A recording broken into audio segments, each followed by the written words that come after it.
Alors aujourd'hui, dans cet évangile, Jésus nous dit « Venez et voyez ». Venez et vous verrez. Voilà la traduction liturgique.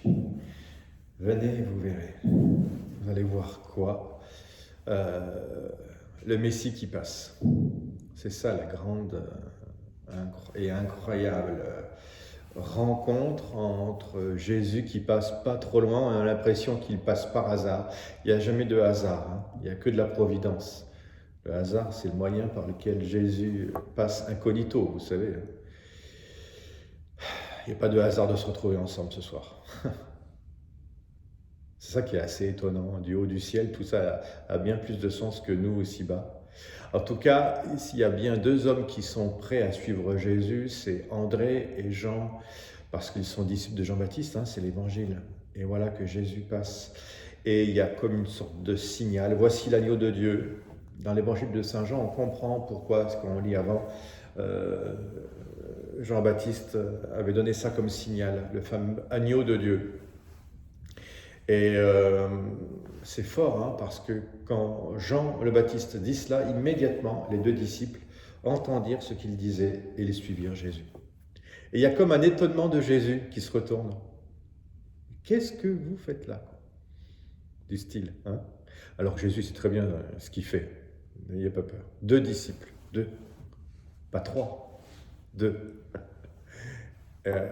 Et il avait prévu le coup. Mais c'est assez étonnant la manière dont Jésus s'y prend avec nous. Que cherchez-vous? Alors là, il faut bien répondre. C'est pas un examen, rassurez-vous, mais là, c'est fort parce qu'ils étaient vraiment les deux meilleurs disciples de Jean-Baptiste. Hein. D'ailleurs, il n'y a que ces deux-là qui ont suivi. Et ils répondent. Ils disent pas on voudrait ceci, on voudrait cela, être guéri, qu'il n'y ait plus de confinement, qu'il n'y ait pas de couvre-feu, que sais-je, on a tous des demandes qu'on porte, légitimes. Hein. Plus être malade, plus ceci, plus cela. Ce qu'ils demandent, et ça c'est assez formidable, on voit le niveau de spiritualité de ces deux hommes-là, c'est pour ça aussi que Jésus a été les cueillir. C'est un peu une sorte de cueillette, je trouve, très délicate, comme on cueille le raisin, pas trop tôt, pas trop tard. Je ne sais pas si vous avez déjà cueilli du raisin ou du coton, j'imagine que c'est comme ça, tout ça. Oh, les fruits en général, il faut cueillir au bon moment. Maintenant, on cueille n'importe comment, on les met dans des chambres froides, les fruits, pour que justement ils durent longtemps. Alors qu'une vraie poire, ou une vraie pomme cueillie au bon moment, une vraie poire cueillie au bon moment, c'est délicieux. Et Jésus, qui est un bon berger, mais pas que, il est aussi un bon agriculteur, un bon viticulteur, un bon maraîcher, il est tout ça. Il vient cueillir les disciples Jean et André au bon moment. Bon moment parce que quand il leur dit « Alors, hein, que cherchez-vous » ils répondent « Rabbi », ce qui veut dire maître. Donc déjà, ils le reçoivent comme maître, ça c'est formidable. « Où demeures-tu » Ils n'ont qu'un seul désir, c'est demeurer, c'est-à-dire reposer, demeurer avec Jésus. C'est incroyable. J'espère que c'est ça. Vous venez à la messe ce soir, là, un horaire improbable, dans un lieu improbable. Ça ressemble à une église, c'est comme si c'était une église, mais ce n'est pas tout à fait une église. Vous venez à la messe et vous venez, et Jésus vous dit, alors, mais vous voulez quoi? Ben, on veut demeurer, on veut rien d'autre que ça. Ça c'est fort. Rester avec. Il se passe tellement de choses quand on reste avec lui. Ah, je vais vous raconter une histoire parce que vous l'avez bien mérité. C'est une histoire vraie, évidemment, puisque j'étais aumônier d'un lycée et surtout d'un collège. Oh, c'est pas facile d'être aumônier d'un collège. Hein. J'en connais ici qui ont déjà fait des cours au troisième, vous imaginez, des garçons en troisième. Ça pense qu'à jouer au foot, bref, et aux jeux vidéo maintenant. J'exagère, mais pas trop loin quand même. Et là, pendant tout un cours, je leur avais parlé de la présence réelle de Jésus, et que chaque fois qu'ils rentraient dans une église, il fallait qu'ils regardent où était la petite lumière rouge pour voir où était le tabernacle, et c'était là qu'était le tabernacle, et qui est grande église ou petite église, enfin vous voyez tout le truc, quoi. Présence réelle de Jésus. Et là, j'avais en face de moi des yeux qui me regardaient. Vous voulez pas nous parler du PSG? Enfin, vous voyez, non, c'est pas si simple que ça, quoi, hein, d'évangéliser la jeunesse d'aujourd'hui. Bref, j'étais reparti humble. Ça rend humble prêcher aux ados. Même les plus grands prédicateurs. Et le soir même, parce que c'était un internat, le soir même, il y a quelqu'un qui frappe à ma porte, c'était un des gars, il dit « Mais qu'est-ce que tu veux, faut que je vous parle, mon père ?» Ah bon? Je vais vous raconter ce qui s'est passé. C'était l'après-midi, mercredi après-midi, on est sorti avec les copains, on allait acheter des bières. Moyen. Hein. Enfin bref, je vous dis ça, c'est un secret. Ah les gars, en troisième, des fois ça fait des...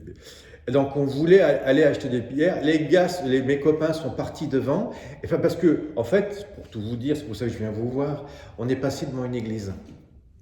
Ah, et alors, c'est trop bizarre, je me suis souvenu du truc que vous nous aviez dit ce matin. J'ai dit aux copains, allez à la supérette, là, je vous rejoins. Et moi, je suis rentré dans l'église. Il n'y avait personne. Que le regard éteint tes statues de plate. C'est une chanson de Cabrel. Je pense encore à toi. Lui, il est rentré dans l'église, il n'y avait personne, sauf que, par contre, il avait le GPS, parce qu'il avait écouté le cours, lui, tant bien que mal, l'Esprit Saint, c'est sûr, et il avait été au tabernacle. Et là, vous savez, des fois, il faut se méfier quand on rentre dans les églises. Il faut se méfier quand on assiste à une messe, parce que le problème majeur de tout ça, c'est que Dieu existe. C'est ça. C'est que s'il n'existait pas, ça irait encore. Sauf que tout ça, c'est... Et il venait me dire, il me dit, mais mon père, moi je suis rentré dans l'église. Ouais. Et là, j'ai tout compris, il m'a dit. Et il me dit, et alors moi je ne savais pas trop quoi. Vous voyez, c'est une sorte de ping-pong où il faut être... Déjà, le matin, j'étais pas doué, mais le soir, j'étais encore moins doué. Et je lui dis, ben oui. Oui, non, mais attendez, mon père, tout ça, c'est vrai, il me dit. Mais bien sûr que c'est vrai. Non, non, je vous dis que c'est vrai. Toutes les, un peu plus, toutes les sornettes que vous nous racontez, c'est vrai. Oui, un peu plus, il allait me dire ça, quoi. Il venait me dire d'une manière très sympathique que tout ce que je racontais comme un curé lors d'un sermon, vous voyez ce que je veux dire, patati, patata, ça résonne dans l'église et tout, mais que tout ça, c'était pas faux, c'était pas, voilà, c'était vrai. Et que c'était une sacrée bonne nouvelle qui venait m'annoncer parce que j'avais pas perdu ma vie. Parce que c'était triste à mourir d'être curé, à prêcher un truc qui n'existe pas. Il me regardait en me disant celui-là. Sauf que là, c'était vrai, donc il venait me le dire avec une gentillesse déconcertante. Et alors je lui ai dit, mais moi aussi, ça m'est arrivé ce truc. Ah! Bienvenue au club. Ouais, c'est désarmant, hein, rencontrer Jésus. C'est pour ça que nous, on est appelés à, non pas convertir les gens, mais porter la bonne nouvelle, évangéliser. Celui qui convertit, c'est l'Esprit Saint, on est bien d'accord. Donc s'il a envie de se servir de nous, même si on fait un peu tout de travers, qu'importe, voilà, il se servira de nous. Il va par contre utiliser notre bonne volonté. Et si on ne le fait pas, on est comme un obstacle. Et Jésus qui passe, il a fallu passer par Jean-Baptiste. Il aurait pu éviter des quantités d'intermédiaires. Parce que là, ça continue cet évangile, vous avez vu, parce que André va aller chercher Pierre, son frère. C'est le bouche à oreille, terriblement efficace, cette affaire-là. Ça fait 2000 ans que ça existe, c'est comme ça qu'on évangélise. Vous voyez, quand je vous parle de mon histoire d'ado, vous avez suivi là, parce que c'est vrai, quoi. Ça sent le vrai, ce truc. Vous irez vérifier si vous n'êtes pas sûr, mais derrière, il y a même, je ne sais pas quel âge il a maintenant, je ne sais pas s'il est encore pratiquant, mais en tout cas, on pourrait aller le chercher. Et ça, Pierre, c'est la même chose. Il arrive devant Jésus, c'est quand même le premier pape. Hein. Il ne faut pas le louper, celui-là, en termes d'évangélisation. Quand vous montez une église et que vous chopez le premier pape, vous y allez comment? Jésus, il y va franco. Il ne lui pose même pas la question s'il a envie. Nous avons trouvé le Messie, qui veut dire Christ. André amena son frère à Jésus. Jésus posa son regard sur lui et dit, « Tu es Simon, tu t'appelleras Képhas. » Et il lui change de nom, il lui change de nom tout de suite. Il lui avait rien demandé, hein. D'ailleurs vous, enfin moi non plus. C'est étrange, j'ai un peu médité sur ce changement de nom. Le nom, ça dit quelque chose, hein. Les artistes changent de nom par rapport à leur mission. Coluche ne s'appelait pas Coluche. Bourvil ne s'appelait pas Bourvil. Ouais. Ça dit quelque chose, le nom de code que vous prenez. Aujourd'hui, les jeunes, ils ont des pseudos sur les réseaux sociaux. C'est hyper important, il y a tout ça, il y a toute une histoire. C'est leur héros de guerre, leur blaze, comme ils disent. Mais vous aussi, d'ailleurs, vous avez changé de nom, je vous signale. Pendant tout un temps, une petite période de votre vie, vous vous êtes appelé le bébé. Jusqu'au jour de votre baptême, hein, on est bien d'accord. Moi, j'étais le bébé qui est né un tout petit peu trop tôt et qui était en couveuse, jusqu'au moment où papa et maman ont décidé de me donner un prénom. Et puis ce prénom, je l'ai reçu dans mon baptême. C'est beau de baptiser les enfants puis de leur donner un nom. Nom de mission, quoi. En fait, c'est ça, votre prénom. C'est quand même incroyable. J'espère que vous priez votre saint patron, votre sainte patronne.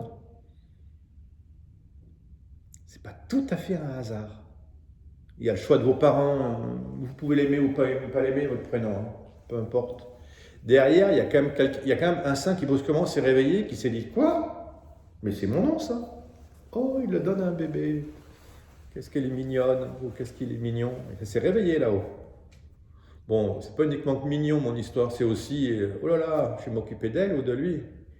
Et je vais m'arranger pour qu'il puisse se convertir, choisir. » Enfin, il y a quand même quelque chose du domaine du panneau indicateur, vous savez, chez le saint, qui montre comment accéder au ciel. J'en suis sûr, ça. Alors moi, j'ai changé de nom 2 fois, parce que donc j'avais un prénom hein, de baptême, Jean-Luc. Mais quand j'ai eu ma vocation, à 19 ans, on m'a proposé de rechanger de nom. Vous voyez. Donc j'ai mis la Vierge Marie au cœur de ma vie. Donc je me suis dit, tiens, je vais la mettre au cœur de mon nom. C'est pour ça que je m'appelle Jean-Marie Luc. Vous retiendrez mieux. Les gens, ils trouvent ce prénom horriblement long. C'est pas du tout communicant, mais tant pis. Moi, ça dit quelque chose, quoi. Marie qui trône au milieu de tout ça. Elle écartèle un peu, tac, elle prend la première place, et tout le reste. Mais Jean et Luc, hein, ce sont des beaux serviteurs de la Vierge Marie. Et vous alors, quelle mission Jésus vient vous donner en ce dimanche, concrètement?